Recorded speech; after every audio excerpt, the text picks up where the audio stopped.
حضرت عمر فاروق رضی اللہ تعالیٰ عنہ بدر کے میدان میں جب نکلے نا بدر میں، تو حضرت عمر سے حضور نے تجویز مانگی، فرمایا صف بندی کیسے کریں، کس طرح لڑنا ہے؟ جناب عمر فاروق رضی اللہ تعالیٰ عنہ کہنے لگے حضور یہ جتنے آئے ہیں نا کافر لڑنے، یہ کسی کا کوئی چچا لگتا ہے، کسی کا کوئی ماموں لگتا ہے، کسی کا بھائی ہے، کسی کا بیٹا ہے، تو ماموں بات صف بندی کی کیا ضرورت ہے؟ جو میرے رشتہ دار ہیں میرے حوالے کریں، میں گردنیں کاٹ کے آپ کو دیتا ہوں، جو ابو بکر کے رشتہ دار ہیں وہ ابو بکر کے حوالے کریں، وہ گردن کاٹ کے دے، جو علی کا کچھ لگتا ہے وہ علی کے حوالے کریں۔ ہم دنیا کو بتائیں گے کہ اشداء علی الکفار، اشداء علی، اس کے لیے ہمارے پاس سختی ہے، کوئی نرمی، وہ ہمارا سگا بھی ہو تو اس کے حق میں کوئی نرمی۔ حضرت عمر نے اپنے سگے ماموں کی گردن کاٹی بدر میں، سگے ماموں کی۔ حضرت ابو عبیدہ بن جراح، سنو، اسلام امن کا درس دیتا ہے، محبت کا درس دیتا ہے، بھائی اسلام ہی تو امن کا درس دیتا ہے، پر جڑی بوٹی کاٹنا بدامنی نہیں ہوتا، ظالم کا ہاتھ پکڑنا بدامنی، اور امن والے اور ہوتے ہیں بزدل، ان دونوں میں فرق ہوتا ہے۔ امن والا بننے کا کہا گیا ہے، بزدل بننے کا کہا۔ میرے نبی پاک نے جو بدر میں تلوار اٹھائی تھی، زرہ پہنی تھی، حضور علیہ السلام نے لوہے کی جیکٹ پہنی تھی، تو وہ بھی میرے رسول پاک نے امن کے لیے ہی پہنی تھی۔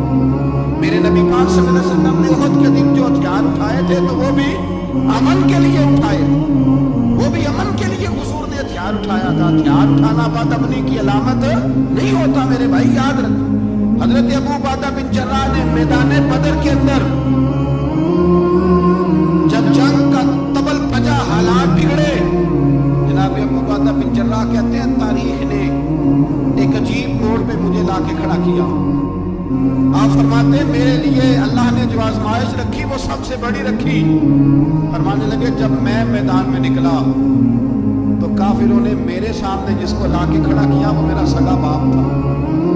آپ فرماتے ہیں اب مشکل بن گئی، عشق تیا دو ایک برابر، تے عشق تا سیک ودھیرا، اگ تے ساڑے ککھ تے کانے، تے عشق ساڑے تن میرا، اگ دا دارو می تے پانی، کوئی دسے ہے عشق دا دارو کیڑا، بلے شاہ تے کچھ بھی نہیں بچدا جتھے عشق ہو رہا دا ڈیرا۔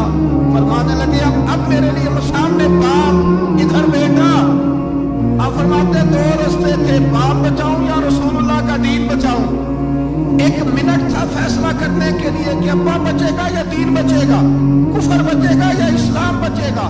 فرماتے میں نے منٹ پورا نہیں سوچا، میں نے تلوار اٹھائی، باپ کی گردن کاٹ کے گرائی اور رسول اللہ کا دین بچا لیا۔ باپ کی گردن کٹ کے گری اور نبی پاک کا دین بچ گیا، بچا لیا رسول اللہ کا دین۔ حضرت عمر نے ماموں کو مارا، حضرت مصعب بن عمیر کہتے ہیں تاریخ مجھے بھی لا کے کھڑا کرتی ہے بدر کے میدان میں، تو کفر کا لبادہ اوڑھ کے جب سامنے آیا تو وہ میرا سگا بھائی تھا۔ سگا بھائی، ہزاروں قومیں وجود میں آئیں دار میں خشک تر کے رشتے سے، اور ہم نے بنیاد دوستی رکھی یاد خیر البشر کے رشتے سے۔ سگا بھائی کفر کا نمائندہ بن کے سامنے کھڑا ہوا۔ مجھے اکٹھے کھیلنا بھی یاد تھا، مجھے ایک برتن میں روٹی کھانا بھی یاد تھا، ایک ماں سے لوریاں سننا بھی یاد تھا۔ فرماتے ہیں یہ سارا کچھ یاد تھا، پر اسلام کے حق میں دیا ہوا خطبہ جو محمد عربی نے دیا تھا وہ بھی مجھے یاد تھا، مجھے رسول اللہ کی بتائی ہوئی باتیں بھی۔ فرماتے ہیں میں سارا کچھ بھول گیا، پر مجھے اپنے رسول کا پڑھایا ہوا سبق نہیں بھولا، وہ مجھے یاد رہا۔ میں نے پھر سگے بھائی کی گردن کاٹی اور میں نے وہ گردن کاٹ کے حضور کے پاس پیش کی، اور میں نے دنیا کو بتایا کہ ہمارے لیے اصل وہ ہے جو ہمارے رسول ہمیں حکم ارشاد فرماتے ہیں۔